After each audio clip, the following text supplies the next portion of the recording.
কখনো ভোরবেলার চিঠিতে, কখনো রাতের কান্নায়। যে মানুষগুলো ঘর ছেড়েছিল তারা ফিরেছিল আলো হয়ে। সিলেট প্রকৃতির এক স্নিগ্ধ উপত্যকা, কিন্তু এই সৌন্দর্য আজ শুধু পাহাড়, নদী আর চা বাগানে সীমাবদ্ধ নয়।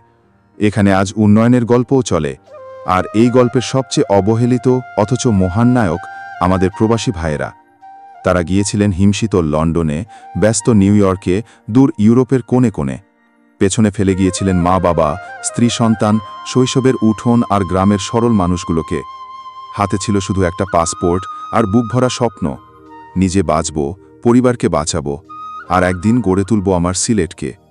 তারা কাজ করেছেন ধুলোমাখা হোটেলে, ঠান্ডায় জমে যাওয়া রাস্তায়, নিজেদের সুখের কথা ভুলে গিয়ে। দিন শেষে পাঠিয়েছেন কিছু পাউন্ড, কিছু ডলার, কিন্তু সেটা টাকা ছিল না, ছিল ভালোবাসা, ছিল আত্মত্যাগের ফল। সিলেটের অজপাড়াগায়ে এখন যে বিল্ডিং দাঁড়িয়ে আছে, যে স্কুলে শিশুরা পড়ে, যে মসজিদের মিনার থেকে আজান ভেসে আসে, তার প্রতিটা ইটে লেখা আছে একজন প্রবাসীর ঘামের গল্প। এই প্রবাসীরা শুধু টাকা পাঠাননি, তারা স্বপ্ন পাঠিয়েছেন। তারা দেখিয়ে দিয়েছেন দূরে থেকেও কিভাবে নিজের মাটি, নিজের গ্রামকে বাঁচিয়ে রাখা যায়। তারা যখন দেশে ফিরে আসেন, গ্রামের মোড়ে চায়ের দোকানে হাসি মুখ, তাদেরকে ঘিরে শিশুদের দৌড়, বৃদ্ধ পিতার চোখে অশ্রু, এজন্য প্রবাসীর জীবনের সবচেয়ে বড় পুরস্কার।